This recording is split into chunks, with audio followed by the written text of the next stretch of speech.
Olá pessoal, tudo bem? Não sei se vocês viram, espero que tenham visto, né? Mas se vocês não viram, nós tivemos aqui 10 aulas com a participação especial do professor Ademário. O professor Ademário, inclusive, ele já deu uma entrevista aqui para a Universidade da Química e ele disponibilizou aqui para o canal as aulas que ele montou sobre potenciometria. Então ele explicou de maneira sublime, com maestria, bem aprofundada, essa técnica tão importante que eu, por exemplo, não teria experiência adequada para explicar para vocês. Então essa parceria, que eu achei bem legal, ela vai continuar. Então olha só, nós tivemos 10 aulas, e aí quem não viu, vou deixar aqui no card ou no final o link da playlist com as 10 aulas de potenciometria. Enfim, além das 10 aulas de potenciometria, agora nós vamos ter 2 aulas de pH-metria. pH-metria acaba sendo uma área dentro da potenciometria, só que é uma aplicação experimental da potenciometria. Então nós vimos a teoria e aí a parte experimental, como fica. Então nós teremos 2 aulas de pH-metria, inclusive essa introdução estará presente também na próxima aula. Inclusive vai aparecer o tempo aqui, a minutagem em algum lugar, para que você possa pular, né, e ir direto, não precisar ver essa introdução. E nessas 2 aulas, além da participação do professor Ademário, tivemos 2 outros colaboradores fundamentais, que foi o professor Jorge Reis Fleming, e na época, aluno e monitor, o Estevão William Almeida dos Santos, que colaboraram bastante para a produção desses vídeos, então muito obrigado mesmo. E lembrando, o professor Ademário, não apenas ele, né, a equipe de análise instrumental do IFRJ e outros professores, também colaboradores, publicaram um e-book há algum tempo sobre análise instrumental, um material fantástico. Quem tiver interesse, o link vai estar aqui abaixo, você pode comprar pela Amazon, por exemplo. Enfim, com certeza vocês vão aprender bastante lendo esse material. Infelizmente nós não temos a versão física, né? Temos apenas o e-book, mas vale muito a pena também adquiri-lo. Tá bom, pessoal? Então, por favor, já dê o seu like, deixe aqui seus comentários o que vocês acharam. Se for novo por aqui, se inscreva e principalmente compartilhe esse vídeo para chegar num número maior de pessoas. Fiquem agora, então, com o professor Ademário.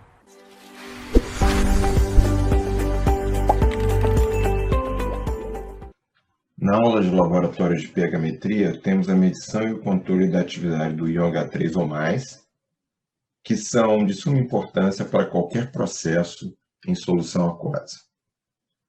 O controle de pH é muito importante em vários processos de produção. É particularmente importante na produção de água para consumo. O plantio de alimentos em solos com pH corrigido aumenta muito a produtividade.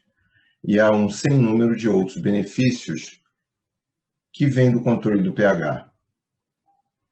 A medida do pH é feita primariamente com o auxílio da potenciometria, porque é mais barato, porque é mais rápido, porque os resultados são numericamente confiáveis e numa ampla faixa.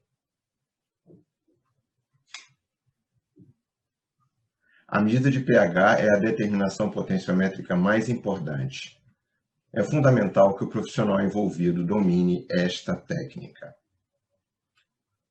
Nesta aula prática, vamos lidar com os procedimentos fundamentais para medir pH. Vamos também mostrar os limites do sistema.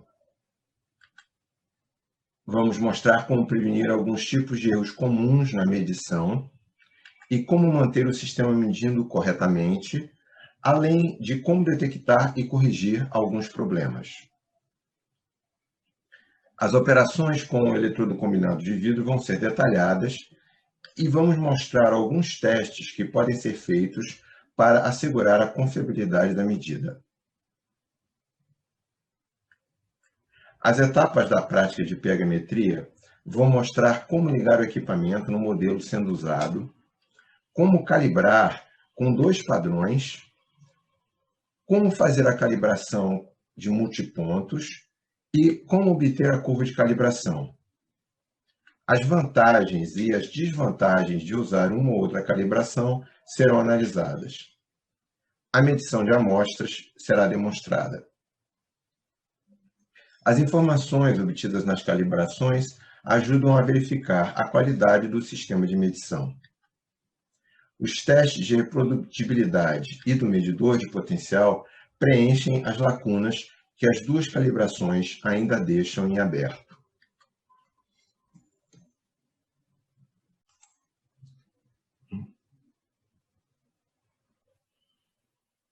Os equipamentos e insumos utilizados nesta prática serão descritos conforme forem sendo usados.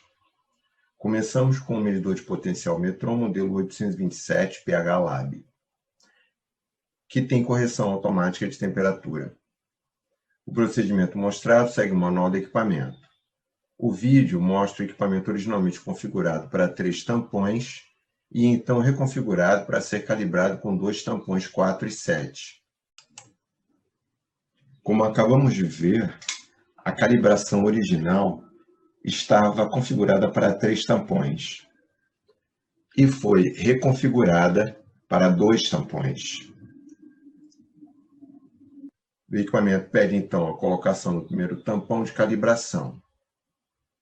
A temperatura mostrada é 21,9 graus Celsius. A temperatura mudará um pouco durante a medição, o que pode aumentar a incerteza dos resultados. O eletrodo combinado de vidro tem de ser lavado e secado antes de cada medida para evitar contaminação cruzada entre uma medida e outra. Na secagem, o papel não deve ser esfregado contra o vidro, mas apenas encostado para evitar arranhar e danificar o eletrodo. Depois de lavado e secado, o eletrodo é mergulhado no tampão pH 7. É feita uma leve agitação do best que contém o tampão para acelerar a troca na superfície do eletrodo.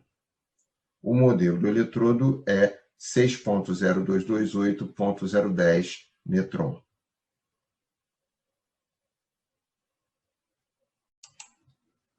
Não se pode esquecer de abrir o respiro do eletrodo antes de começar a medição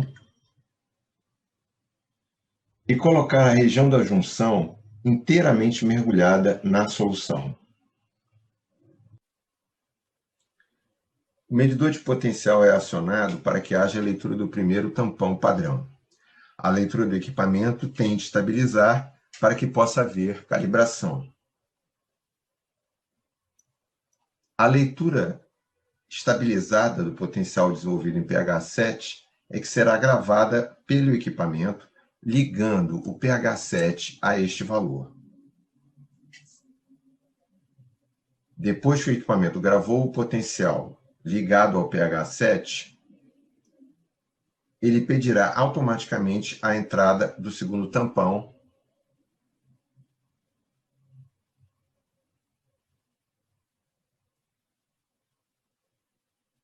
e o segundo tampão é o pH 4.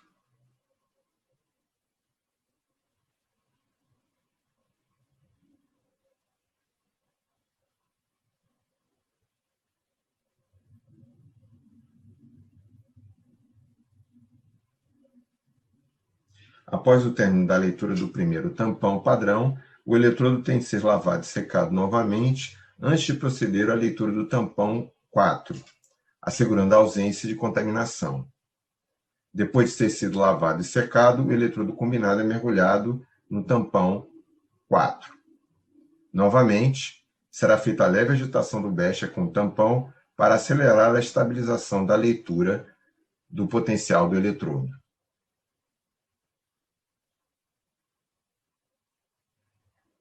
O milivoltímetro, depois que for acionado, aguardará a estabilização da leitura para gravar a voltagem do pH 4.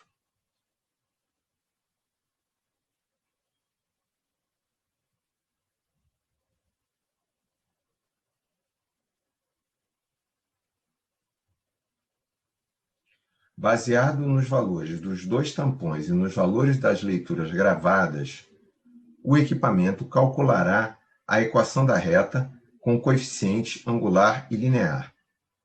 Baseado na equação obtida com os padrões e as leituras estabilizadas, o equipamento calcula e mostra no visor a porcentagem do fator de resposta em relação ao fator de Nernst e o pH 0, que é o pH em que o potencial deve ser zero.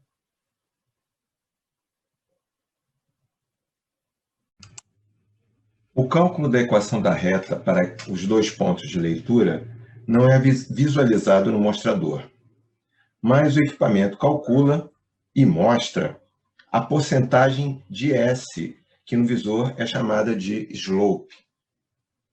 É a porcentagem da inclinação da reta obtida em relação ao fator de Nernst para a temperatura em que foi feita a medição.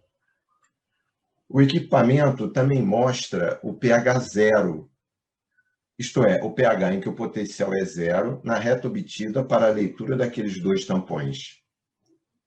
Vamos mostrar o que o equipamento não mostra.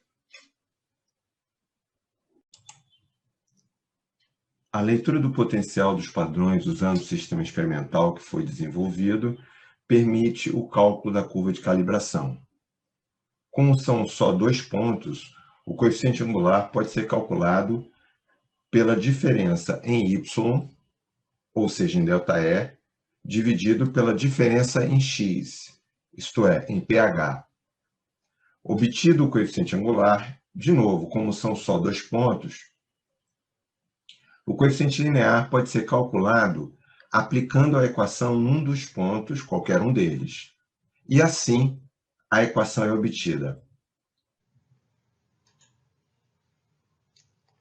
O valor do S nernstiano para a temperatura de operação pode ser calculado com a equação mostrada e comparado percentualmente com o valor obtido. Quanto mais próximo do valor nernstiano, melhor o eletrodo. A tolerância é de um afastamento até 90%. O eletrodo está ótimo. O valor teórico para pH zero, em que a leitura de potencial é zero, é sempre pH 7. A tolerância é de 6,5 a 7,5. O cálculo mostra que o eletrodo continua respondendo muito bem. Os valores obtidos no mostrador concordam ou estão muito próximos do cálculo mostrado aqui. O operador aceita a calibração. Agora que o eletrodo está calibrado, ele pode ser novamente lavado e secado para que possa ser feita a leitura da amostra. Observe que a junção do eletrodo é sempre totalmente mergulhada na solução.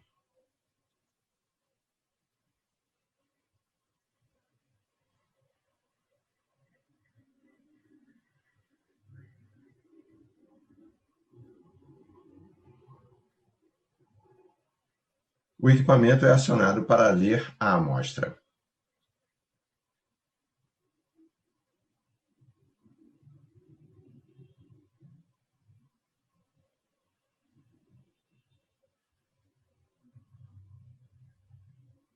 Após a estabilização, a leitura direta da amostra no equipamento calibrado é pH 2,40.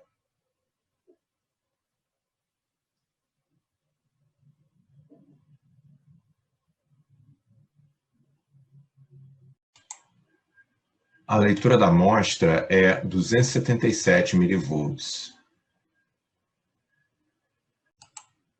Com uma checagem final, podemos ver que a equação do eletrodo e a leitura da amostra chegam num valor de pH quase idêntico ao valor da leitura direta.